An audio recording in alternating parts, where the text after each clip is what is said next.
y ellos estaban muy como extrañados que el ministro Mañalich no ocupara las cifras que ellos le enviaban semanalmente, que tenían que ver, en el caso de la pandemia, con determinar cuánta gente estaba muriendo por COVID, según criterios de la OMS, que es la Organización Mundial de la Salud, que es como el referente de la ONU para el tema sanitario, digamos, por todo el mundo. Porque ese registro que ellos tenían es de casos probables, es decir, como lo recomienda la OMS, que se contabilicen no solo los muertos que tienen un examen PCR positivo para coronavirus, sino todas las personas que fallezcan por síntomas o por causas asociadas al coronavirus, neumonías graves, insuficiencia respiratoria, etcétera, etcétera. Y ese conteo, por supuesto, de ellos era mucho más alto que el que daba a conocer el Ministerio de Salud diariamente. Entonces había mucho miedo de parte de ellos. Ninguno quiso hablar con nosotros como en on, digamos, usando su nombre, porque los están controlando mucho, podían perder la pega. Entonces fue súper difícil para nosotros chequear la información, llegar a esos datos. Y cuando lo escribimos y publicamos, que lo publicamos el viernes pasado a las 12 de la noche, cuando lo tuvimos listo, digamos, nuestra preocupación era como que todo estuviera súper chequeado, que se entendiera bien el dato, que son temas súper técnicos también, y listo, lo tiramos, ¿no? Como que no pensamos en las consecuencias. Y después al otro día, cachamos que efectivamente ya se estaba hablando en todos los medios y había tenido harta repercusión, y de repente como al mediodía cambio de gabinete y me dicen, se va Mañalich, y fue...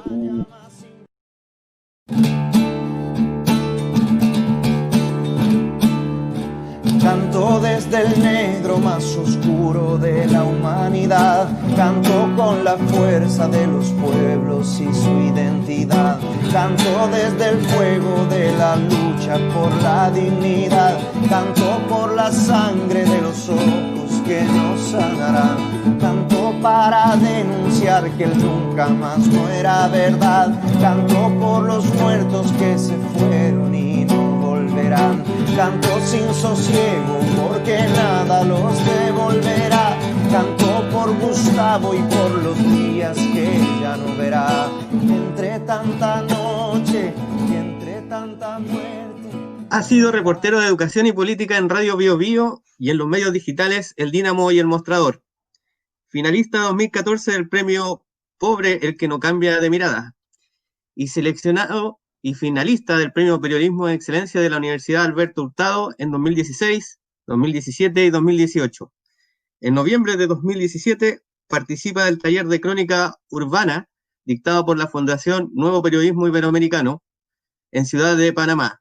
En 2018 es seleccionado para participar de la Conferencia Latinoamericana de Periodismo de Investigación, Colpin, realizada en Bogotá, Colombia, por sus reportajes sobre Operación Huracán y el financiamiento ilegal de campañas políticas por parte de empresas pesqueras. Hoy en la esquina del 6 nos acompaña Nicolás Sepúlveda. Ustedes saben que están en compañía de Radio Comunitaria Extremo 96.1 FM del dial y por supuesto en este lado Jaime y al otro lado Sebastián. ¿Cómo estáis, Sebastián? Hola Jaime, aquí estamos en nuestra segunda semana de cuarentena y ya con nuestro 9º programa, así que ya le hemos hecho un seguimiento a todo lo que ha venido aconteciendo desde que llegó a nuestro país el COVID-19, así que nada, con todo la energía y pucha, con un tremendo invitado que está, como se podría decir, en la primera línea del periodismo investigativo a nivel nacional.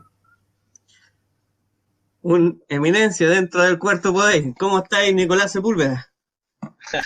¿En color? ¿Bien ustedes? Bien, pues súper. Pasando un poco de frío a esta hora que grabamos el podcast. Sí, helado.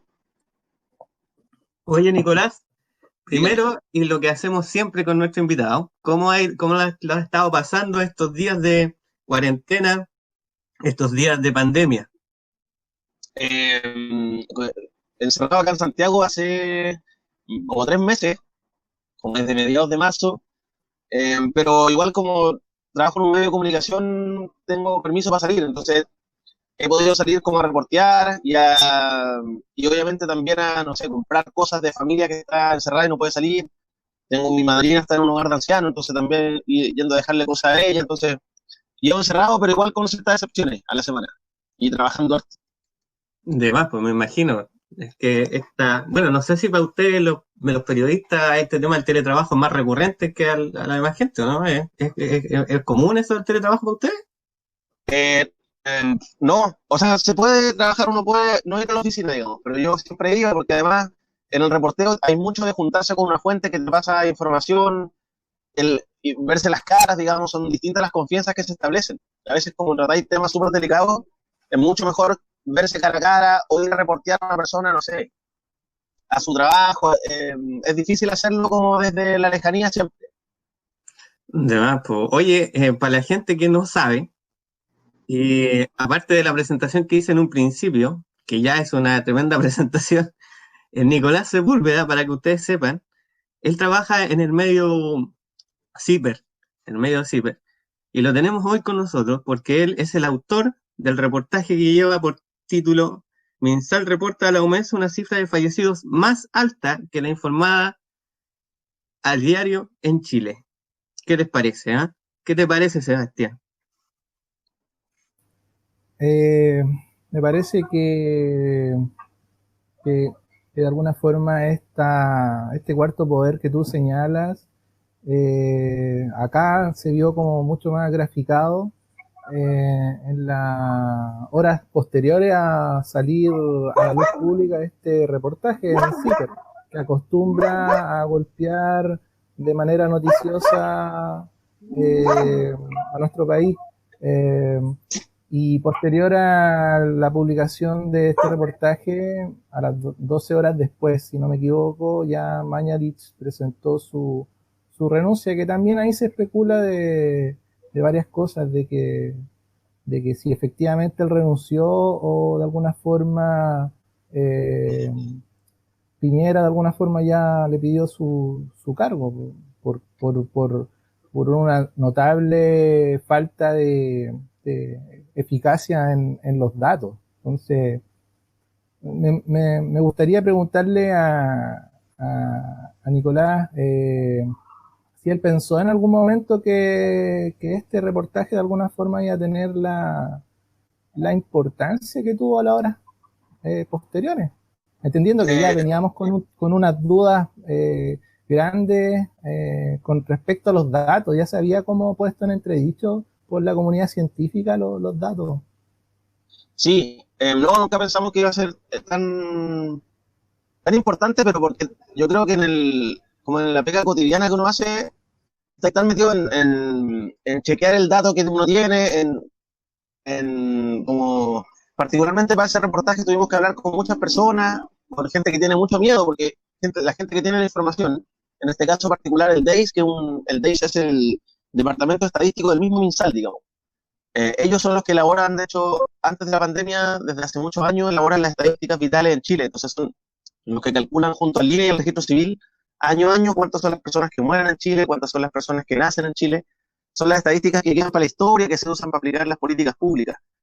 Y ellos estaban muy como extrañados que el ministro Mañalich no ocupara las cifras que ellos le enviaban semanalmente, que tenían que ver, en el caso de la pandemia, con determinar cuánta gente estaba muriendo por COVID, según criterios de la OMS, que es la Organización Mundial de la Salud, que es como el referente de la ONU para el tema sanitario, digamos, para todo el mundo. Porque ese registro que ellos tenían es de casos probables, es decir, como lo recomienda la OMS, que se contabilicen no solo los muertos que tienen un examen PCR positivo para coronavirus, sino todas las personas que fallezcan por síntomas o por causas asociadas al coronavirus, neumonías graves, insuficiencia respiratoria, etcétera, etcétera. Y ese conteo, por supuesto, de ellos era mucho más alto que el que daba a conocer el Ministerio de Salud diariamente. Entonces había mucho miedo de parte de ellos. Ninguno quiso hablar con nosotros como en on, digamos, usando su nombre, porque los están controlando mucho, podían perder la pega. Entonces fue súper difícil para nosotros chequear la información, llegar a esos datos. Y cuando lo escribimos y publicamos, que lo publicamos el viernes pasado a las 12 de la noche, cuando lo tuvimos listo, digamos, nuestra preocupación era como que todo estuviera súper chequeado, que se entendiera bien el dato, que son temas súper técnicos también, y listo, lo tiramos, ¿no? Como que no pensamos en las consecuencias. Y después al otro día, cachamos que efectivamente ya se estaba hablando en todos los medios y había tenido harta repercusión, y de repente como al mediodía cambio de gabinete y me dicen, se va Mañalich, y fue, Pero claro, no fue solo por el reportaje, tú lo decías, él venía súper cuestionado por un montón, por el manejo de la pandemia fundamentalmente, que no pudo controlarla, que fracasó en su estrategia, y listo, digamos, esto fue como la gota que rebasó el vaso, ¿no? Oye, justamente por lo mismo, ¿crees tú que esta era la última carta del castillo de naipes que había que sacar para permitir la caída del ministro? Ya que hace rato venía mostrando señales de inseguridad frente a todas estas medidas generadas para enfrentar la pandemia, como tú dices. Sí, pues, es que estaba, lo que dice la gente cercana a él es que estaba súper cansado hace tiempo, que estaba muy como desmoralizado, agotado, desgastado con las críticas, como que a él se descolocó mucho cuando cachó no estaba controlando la pandemia, que falló su estrategia. Y ahí parece que había presentado la renuncia 2 meses antes y el presidente Piñera no se la había aceptado y ahora finalmente sí se la aceptó. Pero también esos son trascendidos, digamos, de los equipos asesores y comunicacionales. Uno nunca sabe si son estrategias o relatos que se arman como para generar una imagen, porque desde La Moneda durante esta semana también se fijaron un montón de información a la prensa que hablaba de que finalmente el muerto tiene la culpa, ¿no? Como que Mañalich era el culpable de no transparentar las cifras, era el culpable de no querer incorporar a más gente al debate, etcétera. Pero uno nunca sabe si eso es así, digamos, porque eso también puede ser una estrategia para liberar de responsabilidades al presidente, a La Moneda, etcétera, ¿no? Sí, de hecho, ahí hay un tema que me quisiera detener y conversarlo también contigo, Sebastián, que es como este entuerto que hay entre el mensal, el DEIS y la OMS. ¿Cachai? Primero porque se supone, como tú bien decías, Nicolás, el DEIS es dependiente del mensal. Entonces, sí, el mensal que debiera tomar estos datos desde el DEIS, y la pregunta es ¿por qué? ¿Por qué no lo hace? ¿Cuál es el objetivo político? ¿Qué pensáis tú, Sebastián, de ese cuento? Obviamente este tema se politizó en demasía, o sea, más allá de una estrategia efectiva, lo que había ocurrido era que ya se estaba distorsionando todo por una cuestión de que Piñera quería, de alguna forma, con el virus, quería aumentar su caudal político, pero al final de cuentas, al politizar tanto un tema de pandemia, una estrategia donde tienes que tomar decisiones con un grupo importante de especialistas, lo que estaba aflorando, lo que estaba saliendo, más que nada era una estrategia vacía de alguna forma de contenido por parte de la comunidad científica y más que nada se estaban preocupando por los números y por ahí recordemos que habían anunciado una vuelta a la normalidad antes de que le pusiéramos fin al tema de la pandemia. Entonces, ahí se notó de alguna forma que querían como capitalizar en lo pronto, en lo inmediato, esto. Nico, aquí aflora un departamento que antes, por lo menos yo no tenía conocimiento de este DEIS, de este departamento de estadística, y los reportes que estaban entregando la OMS, o sea, antes había cobrado relevancia el DEIS o de alguna forma te topaste un poco con los datos de este departamento. O sea, es lo que yo decía, que este departamento es súper técnico y lo que ellos hacen es estas estadísticas vitales año a año. Es muy importante el departamento. Pero claro, efectivamente no había estado en la palestra pública. Ahora fue relevante porque elaboraron estas cifras que contradecían lo que comunicaba abiertamente el ministro de Salud. Digamos, por eso tiene la importancia que tiene. Y no entiendo así como si me topé con esto. O sea, nosotros sabíamos que existía el DEIS, porque efectivamente desde abril o marzo, cuando empezamos a reportear en CIPER el tema de la pandemia, nos dimos cuenta que las cifras oficiales en Chile siempre las tenía el DEIS, pero ellos se demoran como 2 años en hacer las estadísticas vitales. Entonces hoy día, por ejemplo, si uno se mete a la página del DEIS, hay una base de datos enorme sobre la mortalidad en Chile de 2017 hacia atrás. Y ahí uno puede revisar, si quieres saber tú, por ejemplo, cuánta gente murió en Chile de, qué sé yo, de suicidio o de accidente automovilístico, uno en las bases de datos del DEIS puede encontrar esa información precisa, es decir, tantos hombres de tanta edad, de tal región, murieron en Chile por un accidente automovilístico en junio de 2017. Entonces, yo había trabajado con esas cifras, pero ahí me di cuenta también cuando lo hice que estaban desactualizadas, porque ellos se demoran mucho en calcular en calcular esas cifras, ¿no? Tienen que cruzar los certificados de defunción del registro civil, tienen después chequear por región, hacer ajustes, etcétera, etcétera, etcétera. Pero ahora lo que pasó es que ellos, por recomendación también de la OMS, se pusieron a trabajar a toda máquina, están trabajando lunes a domingo para poder determinar cuál es la fallecimientos probables por COVID, así se llama esa categoría. Y tienen esa pega bastante actualizada y se la entregan semanalmente al ministro Mañalich, a los subsecretarios. Entonces, claro, la duda fue por qué esa cifra Mañalich no la da a conocer. Ahí ustedes especularon un poco sobre eso. Yo no tengo la certeza de por qué no lo hacían. Lo que ha dicho el MinSal, lo que nos respondió oficialmente fue que son cifras que se usan para vigilancia epidemiológica, que se mandan a la OMS de forma reservada y que por eso no lo hacían pública. A mí, bueno, escuchándote, quisiera también entrar un poquito en el papel que tiene el periodismo en estos días, porque como hablábamos antes, este tema del cuarto poder, de lo importante que es el rol de la prensa, justamente ahora, cuando uno prende los canales de televisión y te muestran una realidad que parece no ser tan cierta. Cuando abres el diario el lunes y te encontráis con noticias de farándula que no tienen ningún sentido, cuando hoy por hoy tenemos sobre 4.000 fallecidos en el país. Para ti, ¿cuál es la relevancia en este minuto de la prensa? ¿Cuál es la pega que hay que hacer para llegar a la gente y mostrar que estamos pasando por una pandemia de lo más terrible que nos ha pasado a nivel mundial en quizás cuántos años? Sí, yo creo que el rol de la prensa es el mismo de siempre.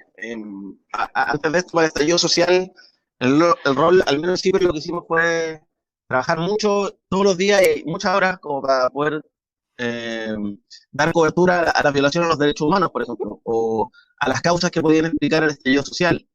Siento que hay varios tipos de periodismo. El periodismo de investigación, que es el que hacemos siempre ha tenido el rol como de revelar noticias, de escarbar y mostrar noticias que están ocultas, más que cubrir la noticia diaria. Eso es lo que lo hacen más los diarios, la radio y la televisión, que es la noticia del día a día, ¿no? Pero siempre creo que sea el tipo de periodismo que uno haga, sea cualquiera sea, digamos, el rol tiene que ver con cuestionar a la autoridad, cuestionar a los poderes, pensar en el bien común, mostrar que te están abusando, por ejemplo, económicamente o políticamente en Chile. El rol de la prensa sigue siendo el mismo. Y hoy día, particularmente, yo creo que la prensa independiente ha hecho una tremenda labor de cuestionar y fiscalizar lo que están haciendo las autoridades, especialmente porque las autoridades hasta ahora no le han dado, al parecer, según ellos mismos dicen, el espacio y no le han puesto oreja a los expertos, a los médicos, a los científicos que han dicho todos estos meses, ¿no? Que la estrategia es cerrada, que hay que hacer otras cosas para poder justamente hoy día, más que nunca, evitar más muertes, digamos. Si las cosas se hacen mal, podemos tener decenas de miles de muertos.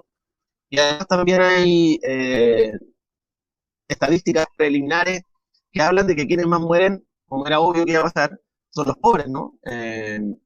El, hay un dato que estuvimos reportando que habla, por ejemplo, que la región metropolitana, las comunas que más han aumentado su cantidad de muertos con respecto a los años anteriores son las comunas menos ricas de la región. Un doctor me decía que eso era evidente que iba a pasar porque la gente, por ejemplo, esto me lo decía un director de hospital por un reportaje que todavía no publicamos, nos decía que la gente de las comunas del sector sur, por ejemplo, en La Pintana, en La Granja, San Ramón, las comorbilidades, que eso se habla como las enfermedades de base que tiene una persona que se contagia por coronavirus, que sea diabético, hipertenso, la obesidad, etcétera, eso aumenta mucho la mortalidad del virus. Y me decía el doctor, nosotros acá la gente diabética no ha recibido tratamiento, entonces hay gente que le falta una pierna, o que le falta un brazo, o que está quedando ciego. Es distinto a lo que pasa en el sector oriente. Este mismo doctor trabaja en un hospital de la zona sur y también trabaja en la clínica alemana en Santiago, que es una de las clínicas más caras. Digamos que cualquier chileno promedio es imposible que uno pueda pagar la atención ahí. Y me dice, la gente diabética que llega a la clínica Las Condes, por supuesto que ha tenido tratamiento y no está en las mismas condiciones que la persona que tiene diabetes en San Ramón. Entonces, desde ese punto de vista, cuando están en juego miles de vidas, además las vidas de los más pobres, de nuestros vecinos, puta, la labor yo creo que el periodista se la cresta todos los días para poder darle voz a esas voces, darle voz y darle tribuna a esas voces críticas que cuestionan lo que está haciendo la autoridad y que creen que se puede hacer mejor, ¿no? Yo creo que hay un rol clave y sin pasarse a la película tampoco de que el periodismo va a cambiar el mundo o de que va a salvar el mundo, eso no es así, pero sí cumple un rol importante. Estamos en conversación un día en la esquina del 6 con Nicolás Sepúlveda, periodista del medio CIPER. Ustedes están escuchando la radio Extremo, A ellos lo pueden buscar en www.radioextremo.cl y en Facebook Extremo Comunitaria. Saben que este podcast que nosotros estamos grabando hoy, sábado por la mañana, se transmite para ellos en la radio a eso de las 12 de la tarde. A nosotros nos pueden escribir al correo la esquina del 6 @gmail.com, buscarnos en nuestro canal de YouTube, Nueva Aurora Medios, la esquina del 6, y en Spotify también a través del mismo canal. Ahora nos vamos a una pausa musical y a la vuelta seguimos conversando con Nicolás y Sebastián.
Estamos de vuelta acá en la esquina del 6 a través de la radio comunitaria Extremo 96.1 FM del dial.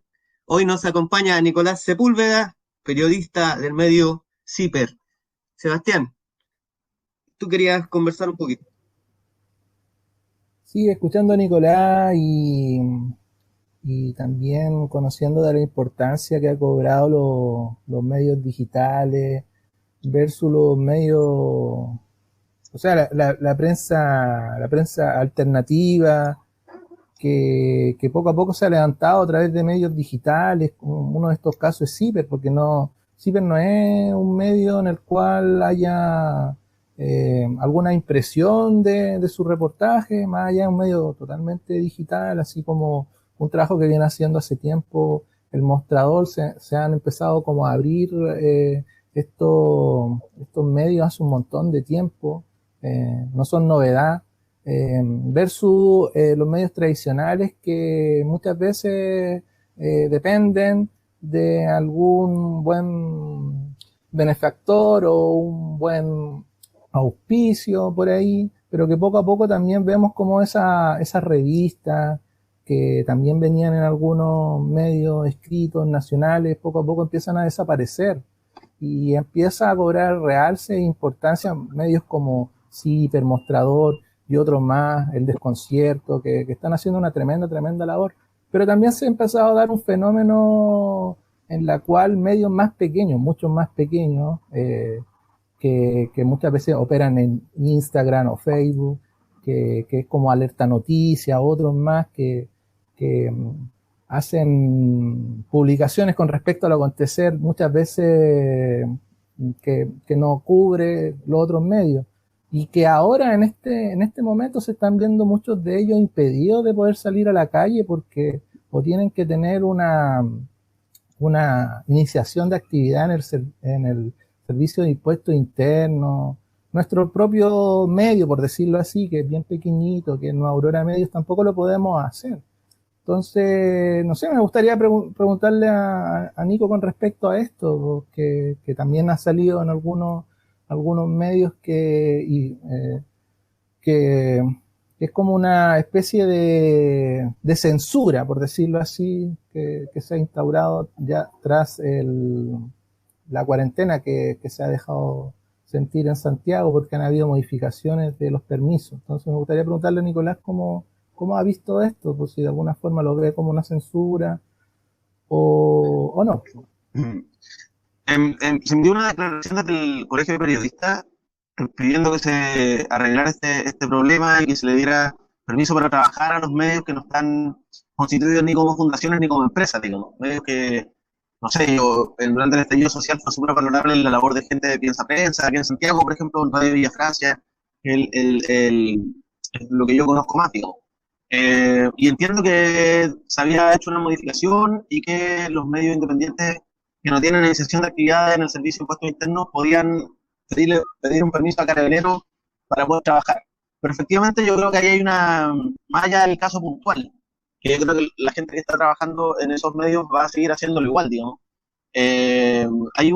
Lo conversamos ayer en un foro del mismo Colegio de Periodistas, de cómo después del estallido social hubo una explosión del aporte que hacían los medios más chicos, más por redes sociales o territoriales, frente a lo que hacían los medios tradicionales, la tele, la radio, la prensa escrita, ¿no? Como medios más masivos, porque justamente había un hastío de la población de cómo se estaban tratando los problemas cotidianos. Es decir, en la televisión es evidente que existe clasismo, es evidente que los rostros en general estudiaron todos en colegios súper caros y como que pertenecen o se sienten parte de una élite.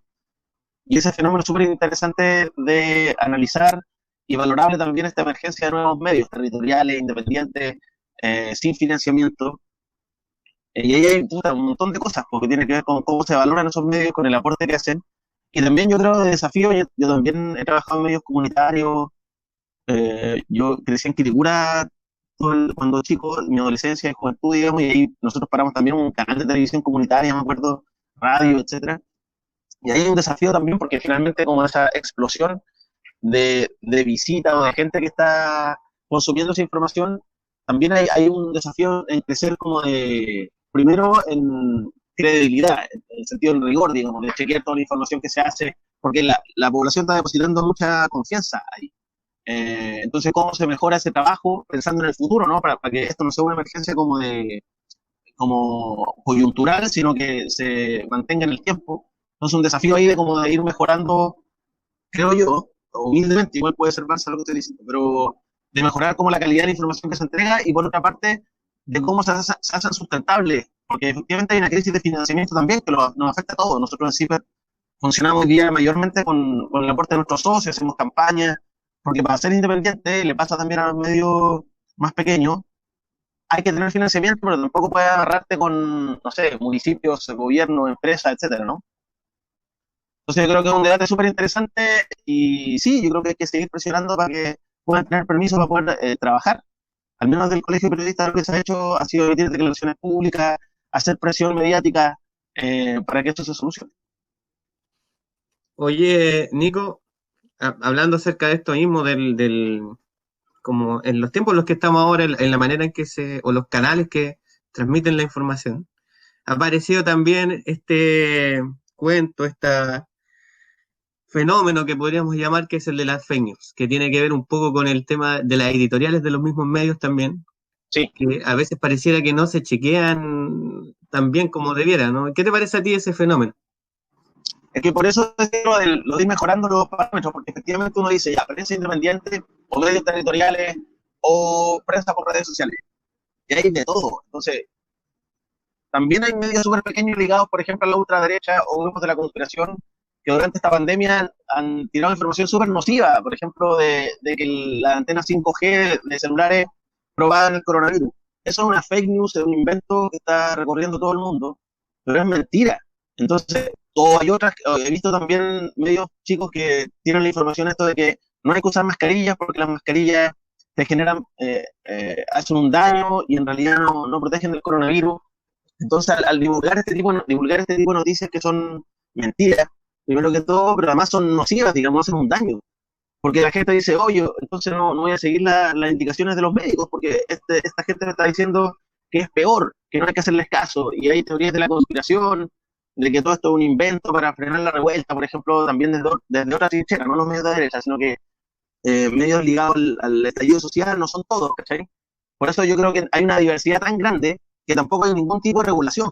Nosotros en el periodismo clásico, sea que uno lo ejerza desde un medio grande o desde un medio pequeño, como sí, pero independiente o qué sé yo, hay reglas básicas. Por ejemplo, que tu trabajo tiene que estar siempre supervisado por un editor, para que todo lo que uno publique y diga es cierto, digamos, y uno no va a estar cayendo en falsedades. Y eso es justamente porque tenemos una responsabilidad social súper grande, todos, los medios chicos, independientes, los territoriales, los grandes, de que cumplimos un rol social de informar a la población, de darle consejo a la población, de informarla para que tome buenas decisiones.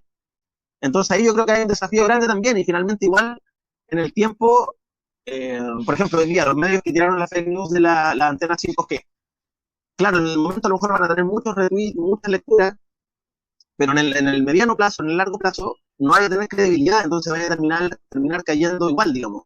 No está haciendo un medio serio. Y miremos lo que pasó en Estados Unidos, por ejemplo, en la última campaña de Trump. Hay muchos estudios que señalan que era Trump versus Hillary Clinton, y que ganó Trump también porque invirtieron en una industria de las noticias falsas.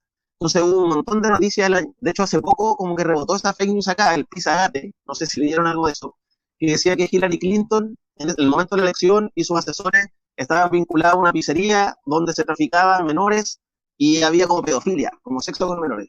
Eso obviamente era mentira, pero fue tan difundido por medios que se crearon para la campaña de Trump, especialmente, digamos que hubo financiamiento ahí, la fake news se entendía como una industria, que llegó gente, incluso a esa pizzería en Estados Unidos, a disparar, porque estaban convencidos de que ahí operaba una red de pedofilia donde Hillary Clinton iba a dejar niños y a sacar niños, ¿cachai? Entonces, no es solo que la fake news sea una cosa como puntual y anecdótica, sino que las fake news se utilizan para difundir noticias falsas, inventos que sirven a ciertos intereses. Entonces, por eso hay que tener mucho ojo, digamos. En un mundo interconectado, la información es poder, y hay que ser súper responsable en lo que uno transmite, ¿cachai? Estamos conversando hoy con Nicolás Sepúlveda, periodista de CIPER, y ustedes están escuchando La Esquina del 6 a través de www.radioextremo.cl o en el 96.1 FM del dial. Obviamente puedes también estar escuchándolo en nuestros canales de YouTube y Spotify, Nuevo Aurora Medios, La Esquina del 6. Ahora nos toca ir a una pausa musical y a la vuelta seguimos conversando.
vuelta acá en la esquina del 6, por este lado Jaime, por el otro lado Sebastián, y hoy con un invitado súper especial, Nicolás Sepúlveda.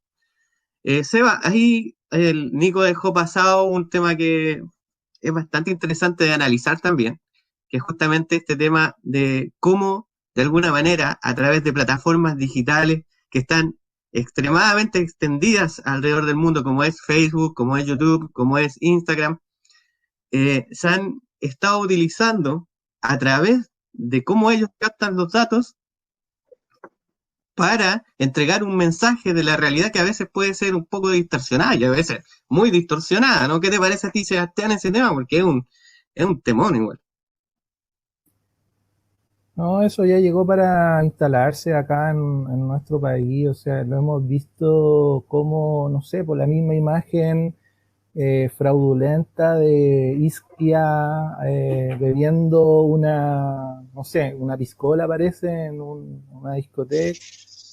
Supuestamente le atribuían a ella la imagen, pero después se supo que era una imagen de referencia de otro país, de otro lado, de Rusia parece, y que era totalmente falsa y que trataba y que buscaba de alguna forma de menoscabar la figura y el liderazgo que se ha levantado a través de la presidenta del colegio médico y que sectores de la derecha han querido como minar, han querido como bajar, pero de alguna forma esto también es como de lo mismo que Nicolás nos comentaba del fenómeno que se está viviendo en Estados Unidos, donde las redes sociales están siendo utilizadas por muchos bots, que vendrían siendo estos perfiles falsos que están instrumentalizados para de alguna forma generar algunas tendencias con respecto a opinión. Pero me gustaría un poco detenerme y volver un poco con respecto a lo que es el hecho del reportaje que sacó CIPER y que Nicolás es el autor de alguna forma. Me gustaría como si él ha tenido oportunidades de hacerle un seguimiento a las actas de esta comisión que se ha ido formando, que es la mesa MinSal, la mesa social, y de alguna forma se ha ido un poco evidenciando. Hay personas que se han salido de esa comisión. Me gustaría si nos pudiera comentar si ha visto de alguna forma el desarrollo un poco en esa acta o de alguna forma es meramente una formalidad y ha quedado como reducido solamente a sellar los acuerdos. No, efectivamente, la mesa social ha sido leer esa acta y la discusión que se genera ahí es muy interesante y por supuesto le hacemos un seguimiento, porque ahí están no solamente figuras del gobierno, sino que está también el colegio médico, están los alcaldes, están las sociedades científicas de médicos, por ejemplo, la sociedad que agrupa, qué sé yo, a los intensivistas, a los urgenciólogos, y es muy importante lo que es ese debate, porque son las críticas también de la comunidad científica, de los alcaldes, de los médicos, a lo que se hace en el gobierno, digamos. Ha sido ese un espacio importante e interesante. De hecho, una de las críticas que se le hacían desde los médicos, los científicos a Mañalich, es que no escuchaba las propuestas que se daban en la mesa social. Y hay otra instancia que nosotros también le seguimos la pista. Hay dos instancias más. Uno en la mesa social, hay otro que es el consejo asesor. Ahí están médicos y expertos convocados por el gobierno, que no son del gobierno, pero que sí son convocados por el gobierno para que lo asesoren las políticas que el ministerio implementa. Y hay otro que se llama la mesa de datos, que la coordina el Ministerio de Ciencia, donde están los estadísticos y los científicos, para analizar los datos. Por ejemplo, es súper técnico esto, pero como hemos estado reporteando, hemos tenido que aprender de los datos, por ejemplo, de movilidad, de cuánto se está moviendo la gente por la ciudad. Y eso acá en Santiago al menos ha sido súper importante. Me imagino que en Valpo les va a pasar lo mismo. ¿Cuánto llevan ustedes de cuarentena? Como una semana, ¿no? Llevamos, claro, una semana y ahora se anunció la segunda semana de... Claro, se extendió de nuevo. Sí, y aparte claro, se ingresó San Felipe y Los Andes, porque es como una que no está en la... Claro, entonces la mesa de datos, los científicos que están ahí miden cuánto baja la movilidad en la ciudad gracias a la cuarentena. Y acá en Santiago, por ejemplo, gracias a esos expertos, nos dimos cuenta que las cuarentenas no están funcionando, que la movilidad ha bajado creo que un 30%, un poco más. Y para que funcione la cuarentena, es decir, para que estemos encerrados en las casas, permita bajar la tasa de contagio y que ir como ganándole al coronavirus, la movilidad tiene que bajar como un 70%. Entonces, esos datos que son técnicos y los elaboran los científicos son súper importantes para cachar el éxito o fracaso de la política pública en relación a cómo se enfrenta la pandemia. Entonces están esas tres instancias, el consejo asesor, la mesa social y la mesa de datos, que por supuesto tratamos nosotros de estar siempre conversando con sus integrantes, de ir chequeando sus actas, de ir viendo cuáles son las discusiones, cuáles son dónde está la atención ahí también, en relación de lo que hace la autoridad o no, si la autoridad está escuchando o no los expertos, si tenían razón o no los expertos, quién se equivocó. Ha sido un trabajo súper técnico, pero súper también enriquecedor, de ir aprendiendo cómo funciona esto del enfrentamiento a la pandemia, cuáles son las claves, cuáles son los errores, etcétera. Dentro de lo mismo, delante estáis conversando, ¿cierto? Que como que no es lo mismo enfrentar la pandemia en el sector sur de Santiago, el sector poniente, que el sector oriente de Santiago. Entonces, según tus reportajes, que dentro de lo mismo que te estaba hablando acerca de la movilidad, ¿tú crees que realmente influye o está realmente influyendo estos datos, los que tú mismo nos hablas, de estas mesas social, de esta mesa técnica, realmente está influyendo en la cabecilla aquella del presidente de la República o es lo que él realmente decide? Porque yo he visto las últimas entrevistas que ha dado el nuevo ministro de Salud, ¿cierto, París? Donde todo el rato él le está diciendo que no, la decisión la tomará el presidente de la República.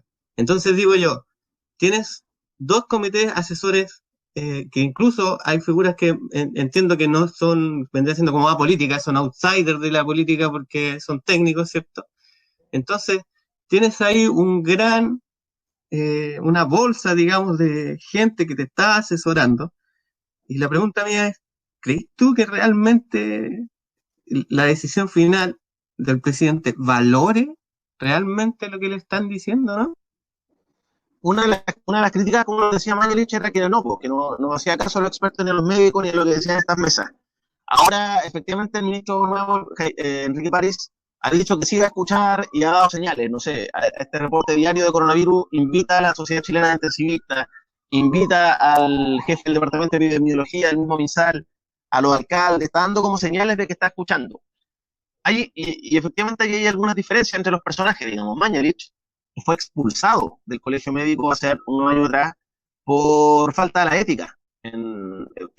Cuando fue ministro por primera vez, durante el primer gobierno de Sebastián Piñera, también en CIPER revelamos cómo se estaba haciendo como una trampa con las listas de espera de los hospitales, porque ellos comunicacionalmente decían, se acabaron las listas de espera en los hospitales.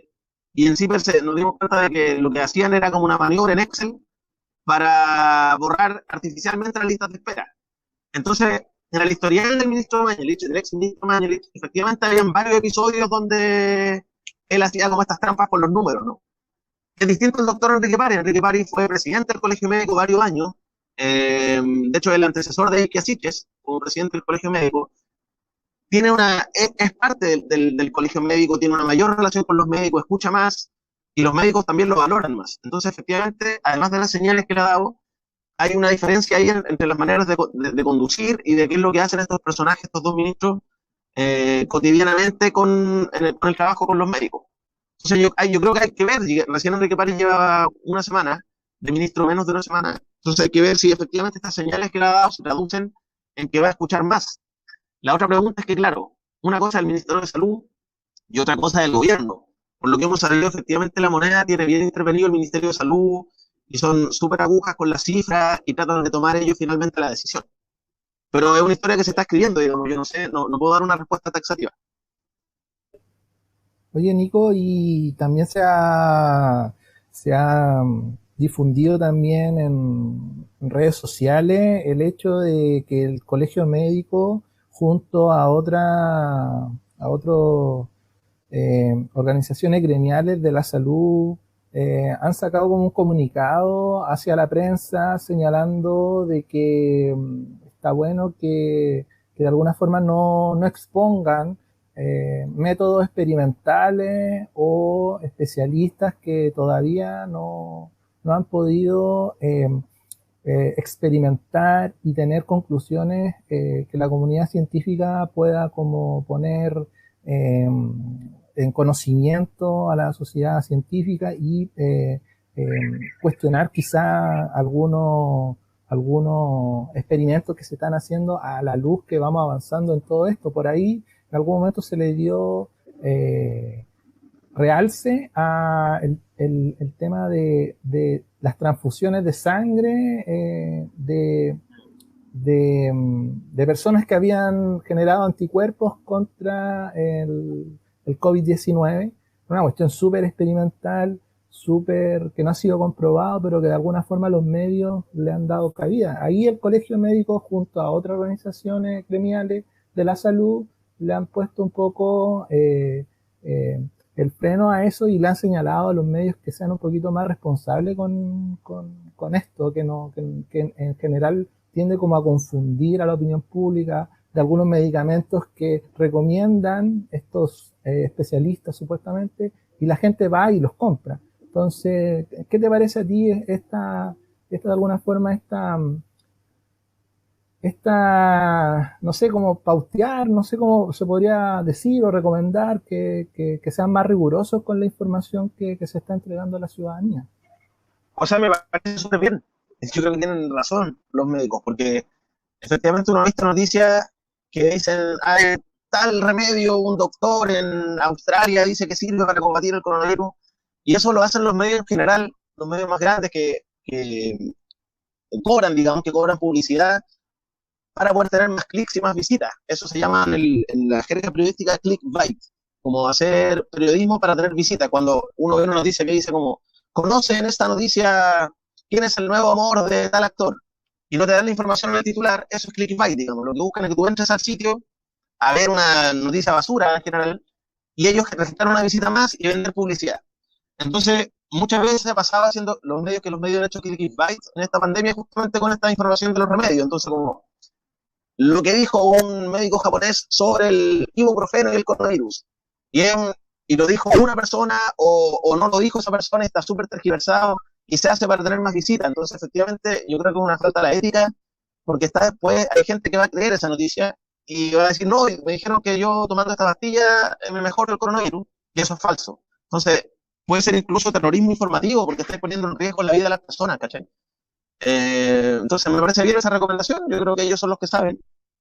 Por supuesto que en periodismo uno siempre toma las recomendaciones desde el propio oficio de uno, digamos. Uno dice, bueno, sí, aquí tiene razón, o en esto no tiene razón. Muchas veces se trata de pautear a los periodistas desde la moneda, como que te dice los responsables, que usted apoye la labor del ministro, y ahí lo ponen en paralelo, digamos. Mi labor como periodista no es apoyar la labor de nadie, es fiscalizar y pensar en el bien común.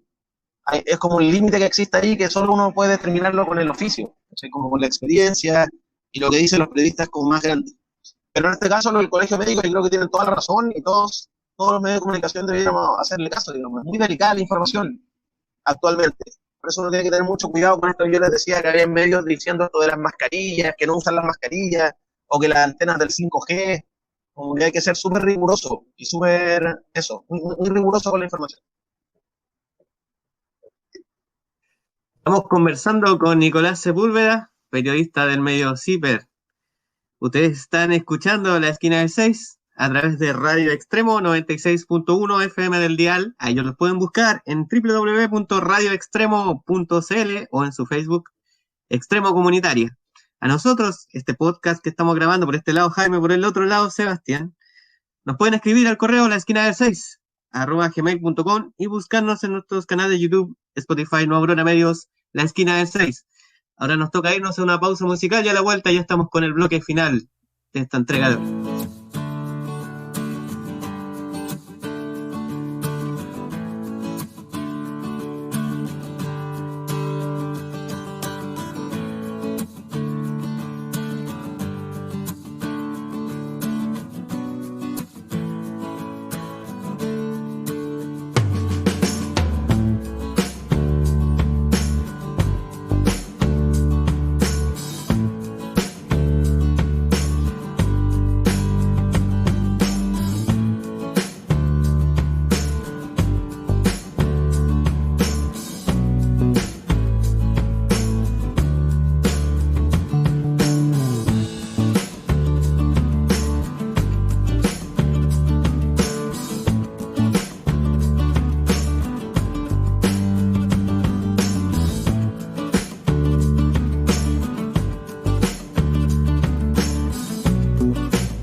Estamos de vuelta acá en el podcast La Esquina del 6, a través de Radio Comunitaria Extremo 96.1 FM del dial y de nuestros canales de YouTube y Spotify, Nuevo Aurora Medios, La Esquina del 6. Estamos con nuestro gran invitado especial de esta semana, que es Nicolás Sepúlveda, periodista del medio CIPER. Ya estamos llegando al final de este podcast, de este blog radial que estamos haciendo.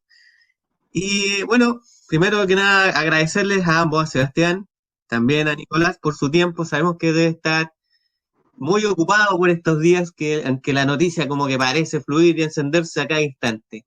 De hecho, ya en un rato más, a esta hora que estamos grabando, viene, si no me equivoco, el informe del MinSal. Entonces estaría como interesante revisarlo, porque por ahí estuve viendo en la mañana temprano que se especula que se podría liberar algo de la información que tú nos estabas describiendo en ese reportaje de CIPER, así que ¿qué te está pareciendo? O sea, sí, de hecho lo anuncié, el día se va a revelar. Estoy hablando con ustedes, revisando la página oficial del gobierno del coronavirus para ver si subieron el informe epidemiológico. Lo que dijeron es que hoy día en ese informe se va a hacer pública la cifra exacta de cuántos son los muertos probables por el coronavirus, estos muertos según criterio de la OMS, que fue consecuencia además del reportaje, porque después de ese reportaje se vieron obligados a transparentar esa cifra. Así que me parece muy interesante. Hay que ver y analizar qué es lo que pasa con eso. Oye, Sebastián, bueno, aquí estamos llegando ya al final del programa, así que me gustaría que, no sé, pues que conversáramos un poquito ya en lo último con Nicolás, justamente lo que estaba hablando. O sea, ya estamos viendo que este reportaje que ha dado en el clavo tiene harto que ver con que le están pegando, digamos, en un punto débil que tenía el gobierno en lo comunicacional, sabiendo que ahora en este último tiempo como que gobernar es comunicación, ¿no? O sea, Sí, exactamente, y hay que poner, ¿cómo se llama?, de manifiesto la importancia que ha tenido la prensa, los medios digitales, alternativos, que están generando, yo creo que alternativos entre comillas, porque ya a esta altura ya generan impacto bastante importante. No hay que olvidar lo que realizó Alejandra Matus, también un poco en esta misma línea de los datos, de la información que no es clara, que no es de conocimiento público, y por otro lado también lo que realizó Interferencia al publicar los mapas, de alguna forma que el mismo MinSal estaba guardando bajo 7 llaves, y que también dice mucho de una estrategia que estaban llevando adelante el Ministerio de Salud y en la cual no generaba un apoyo considerable en los territorios. Más que nada estaba generando una estrategia en la cual las camas, UCI, los respiradores eran como lo importante, pero esa es como la última etapa de esta lucha contra la pandemia, y ahora estamos viendo poco a poco cómo la salud primaria está se le está dando o inyectando más recursos para que pueda ir y tener un catastro de los contagios que están ocurriendo en los territorios. Ayer fui al CESFAM de Nueva Aurora y ellos mismos me contaban que estaban haciendo los exámenes PCR acá en Viña del Mar, en este CESFAM, y en la cual se demoraban 4 días en tener los resultados y que podían tener mucho más rapidez en tener la información de qué grupo familiar puede estar como con posibles contagios o quiénes son los que de alguna forma lo tienen, y van a hacer un seguimiento. Así que es muy importante el rol que ha generado la prensa investigativa, la prensa que de alguna forma está cumpliendo una labor súper, súper importante. Y nada, pues felicitar a Nicolás que también está dentro de esta camada y que, escucha, lo podemos tener hoy presente aquí en este humilde programa, este programa que estamos haciendo, que le estamos haciendo seguimiento a lo que es el COVID-19.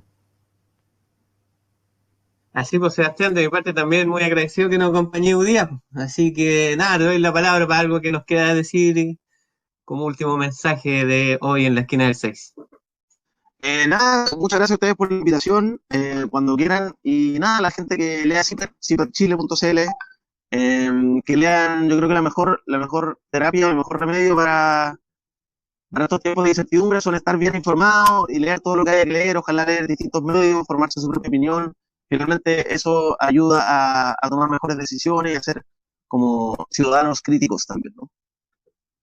Exactamente, ciudadano crítico, buena salida, buena palabra.